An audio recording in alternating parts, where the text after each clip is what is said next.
a todos vocês. É uma alegria muito grande estar aqui com vocês essa noite.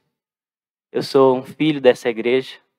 Eu cresci brincando nesses corredores e através do trabalho de muitos aqui e do testemunho de muitos aqui, eu aprendi a amar Jesus sentado nesses bancos. Então é um prazer, uma alegria muito grande estar aqui com os irmãos meditando na palavra do Senhor. Quero convidar vocês a orar comigo antes da gente começar. Senhor Deus Santo, o Senhor está presente entre nós. Nós cremos nisso. Nós te pedimos que o Senhor nos encha do teu Espírito. Que a sua palavra esteja viva diante de nós. E que o Senhor abra os nossos olhos para ver. Que o Senhor abra os nossos corações para entender. Fala conosco, Senhor. É o que nós te pedimos. No nome do Senhor Jesus. Amém. Quando eu era criança, numa das excursões de escola que eu fiz, eu visitei a cidade de Salesópolis para conhecer a nascente do rio Tietê. O rio Tietê é o mais paulista de todos os rios. Acho que todo paulista já ouviu falar pelo menos uma vez do rio Tietê, ouviu um dos seus pedacinhos aqui nas cidades à nossa volta. Ele é com certeza o rio mais importante do estado de São Paulo. Ele abastece mais de 60 cidades, distribuindo água e energia elétrica para milhões e milhões de pessoas. Talvez a imagem que a gente tenha do Tietê é aquela da Marginal São Paulo, aquele rio fedido, meio esquisito, uma água feia. Com certeza não é uma memória agradável. E na minha imaginação de criança era isso que eu estava esperando. Quando a gente chegou no parque, que é uma reserva florestal, o que eu estava esperando encontrar era um rio sujo, cheio de impureza, com um cheiro estranho. E conforme a gente ia caminhando Mata Atlântica dentro, eu fui percebendo que tinha alguma coisa estranha ali, porque não era nada do que eu esperava. Depois de alguns minutos, uma plaquinha no chão dizia: aqui nasce o rio Tietê. E do lado, um pequeno laguinho, um pouquinho mais do que um fio d'água, com água pura, limpa, peixinhos nadando, pássaros se alimentando, plantas vivas. E vocês querem saber de mais uma coisa? A água era boa para beber. Eu não acreditei muito quando me falaram na hora, mas torci o nariz e bebi, e era gostosa mesmo, não tinha nada de gosto de esgoto. E eu aprendi algumas coisas interessantes aquele dia.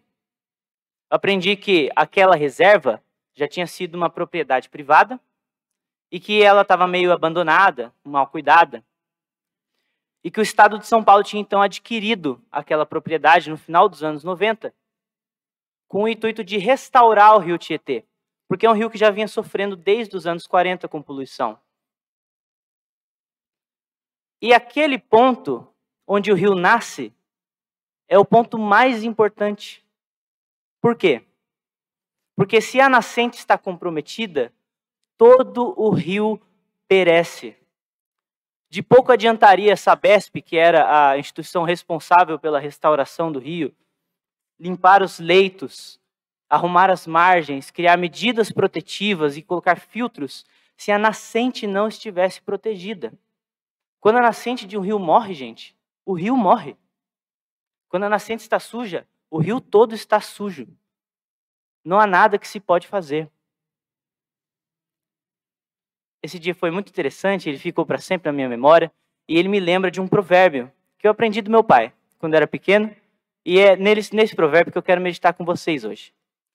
Pedir para que vocês abram comigo lá em Provérbios, no capítulo 4, versículo 23, aliás. Versículo 23.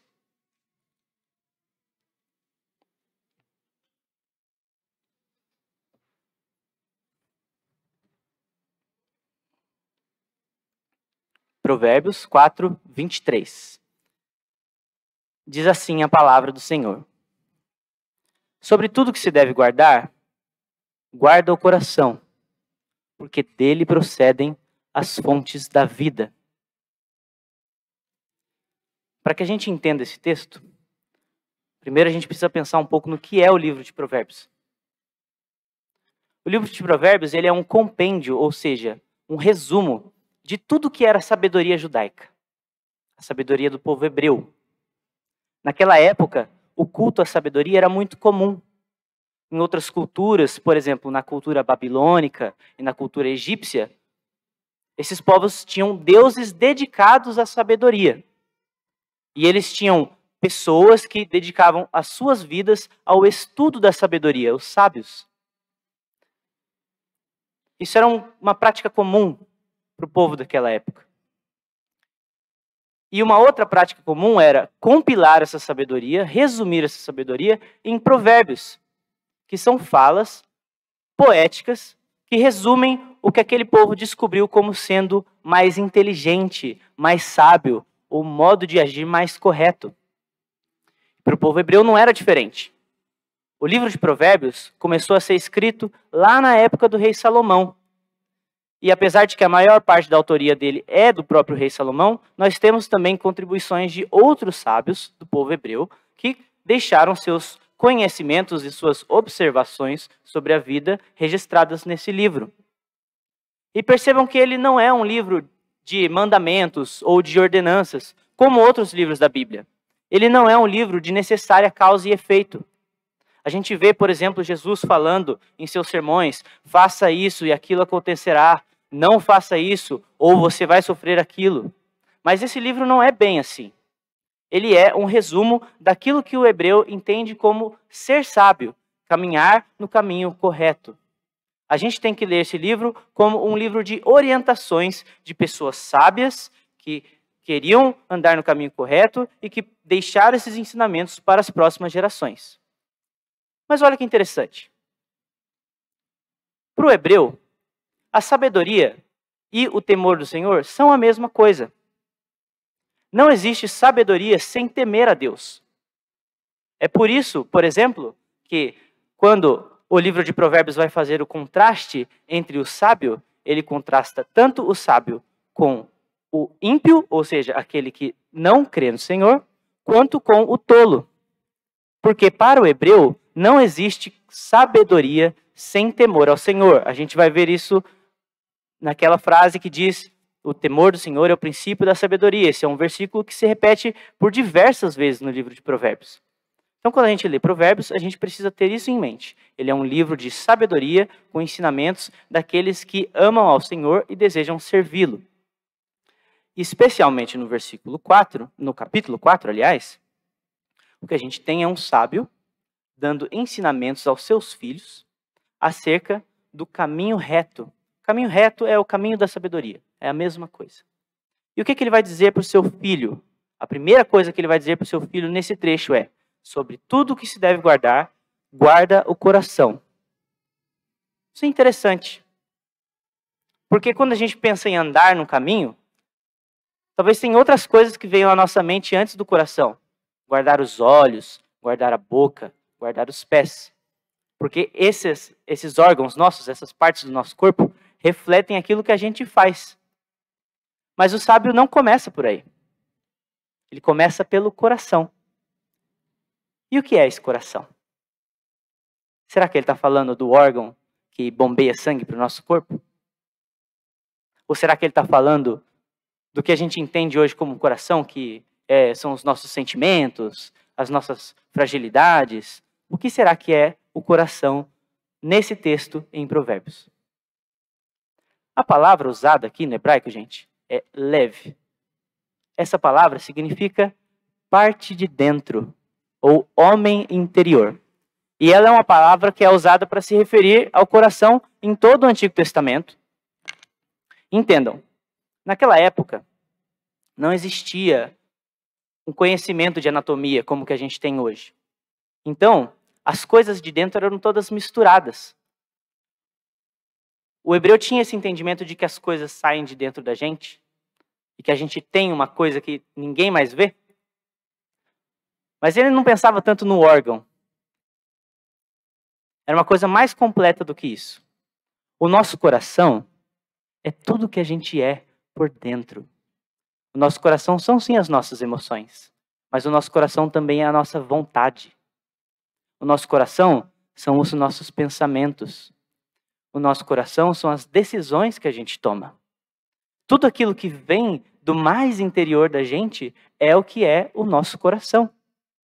É como se alguém entrasse lá dentro de mim, caminhasse um pouco e encontrasse uma plaquinha no chão dizendo: aqui nasce o Tiago. Esse é o meu coração. É tudo que começa lá dentro do meu ser, que ainda não foi externado para as pessoas. E Deus vê o coração do homem. É isso que é mais importante para Deus. Por isso que quando o profeta Samuel foi lá na casa de Jessé ungir um dos seus filhos para ser o próximo rei de Israel, e Jessé já foi logo nos filhos maiores e mais fortes, mais chamativos, Deus falou para ele assim: não, não, não. Despreza a aparência. Despreza a estatura. Deus não vê como vê o homem. O homem vê o exterior, mas Deus vê o coração. A gente se engana. A gente acha que aquilo que é importante para Deus não é. A gente acha que aquilo que não é importante para Deus é. O coração é, então, de onde vem tudo aquilo que a gente faz. O que são essas fontes da vida que o sábio fala? As fontes da vida são tudo aquilo que a gente produz, que sai de dentro da gente e vai para fora.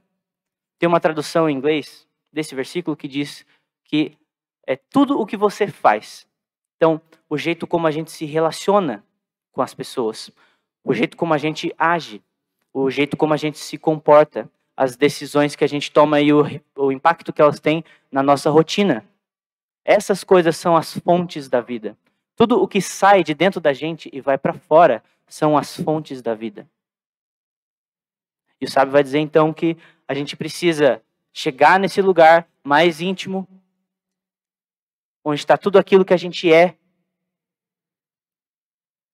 e guardar. Mas percebam, guardar não é colocar numa caixinha de presente, e nem colocar numa gaveta, passar uma chave e deixar protegido. A ideia é o oposto do que a gente entende numa primeira leitura. Veja, a preocupação não é o que vem de fora para dentro.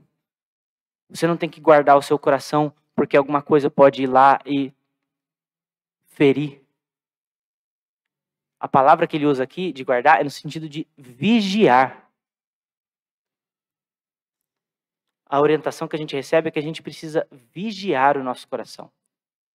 É de manter sob custódia, aprisionar, montar guarda sobre ele.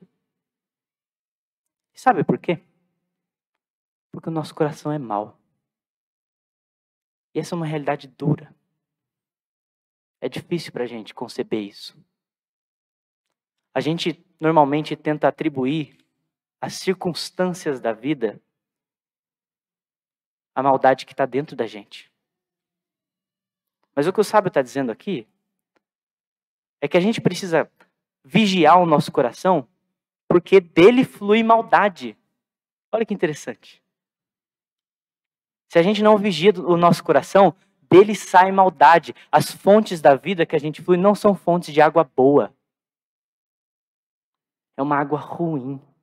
Ela é cheia de pecado, cheia de maldade. O que a gente pode fazer então? Qual que é a solução para esse problema?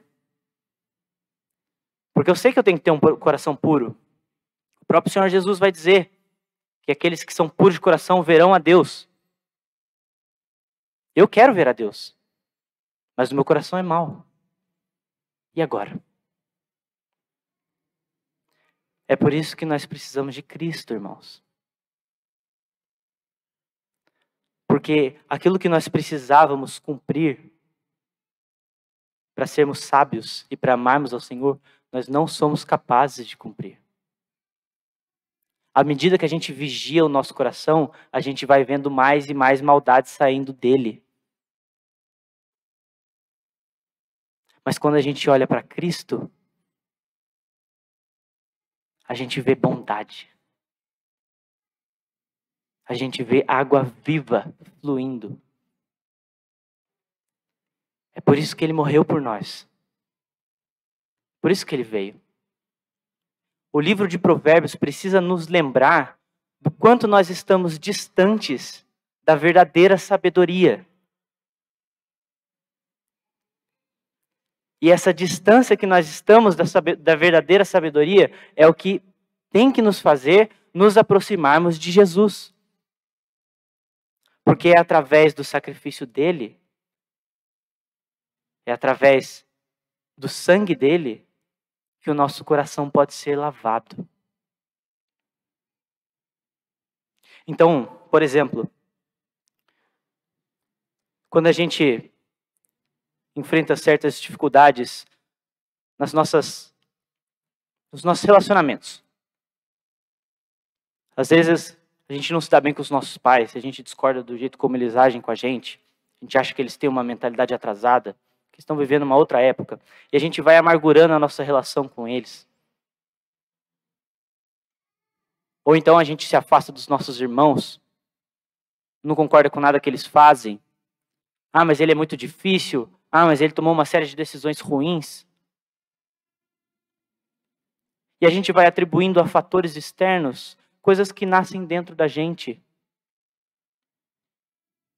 A nossa insatisfação. A nossa falta de iniciativa, o nosso egoísmo.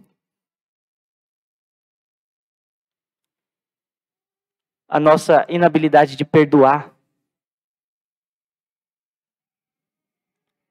A gente não quer enxergar que o nosso problema não é no leito, é na nascente. É ali que começa. É por isso que a gente precisa chegar a Jesus com o entendimento correto de qual é o nosso problema. Não orar a Deus pedindo, Deus, resolve esse e esse problema da minha vida. Muda o meu irmão, muda o meu pai, muda o meu chefe. Muda a minha igreja. Não aguento mais o jeito como as pessoas lidam com as coisas lá. Não concordo com nada. Muda os meus filhos. Eles não me obedecem, eles não me ouvem. O que a gente precisa fazer é chegar em Jesus e falar, Jesus, muda o meu coração. Muda o meu coração. Porque de onde devia fluir água limpa, só sai maldade. E Jesus atende, gente. Jesus não rejeita. Ele vai dizer para os seus discípulos que todos aqueles que estiverem cansados e sobrecarregados, e percebam, esse cansaço, essa sobrecarga, é da consciência do pecado. Todos aqueles que estão cansados e sobrecarregados por causa do pecado, podem se achegar a Ele. E Ele trará alívio. Nós podemos nos achegar a Cristo quando nós reconhecemos que o nosso coração é mau. Porque Ele transforma o nosso coração. Ele nos recebe. Se você ainda não aceitou a Jesus Cristo, eu quero te convidar a olhar para Jesus, olhar para esse texto e olhar para si mesmo. Será que você já tem tudo aquilo que você precisa? Será que lá no fundo o seu coração é bom? Ou será que você precisa de alguém que te salve? Alguém que represente você? Alguém que mude o seu coração? E alguém que possa compartilhar com você todas as bênçãos que foram destinadas a Ele. Porque quando Cristo cumpriu tudo que Ele veio para cumprir, Ele recebeu da parte do Pai muitas bênçãos. Ele teve o coração puro. Ele vai olhar para Deus. E quando nós estamos nele, nós também podemos olhar para Deus. Irmãos, nós somos chamados a vigiar o nosso coração, porque ele é cheio de maldade, ele é cheio de impureza. E os problemas que a gente tem na nossa vida vêm dele. Eles não vêm tanto de fora como a gente gosta de acreditar. Mas eles vêm do nosso coração, que é mau. Mas Cristo morreu. Derramou seu sangue precioso. Para que os nossos pecados fossem perdoados e o nosso coração fosse renovado. Que essa mensagem nos dê esperança e motivação para que nós possamos tentar caminhar no caminho reto e vigiar o nosso coração. Mas crendo que é só em Cristo que nós somos verdadeiramente limpos.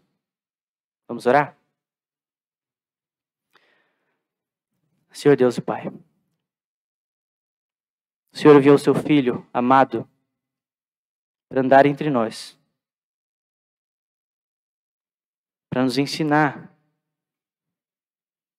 como anda um homem sábio e para morrer pelos nossos pecados, Senhor, que são muitos. O Senhor conhece nosso coração. O Senhor sabe como nós somos cheios de maldade.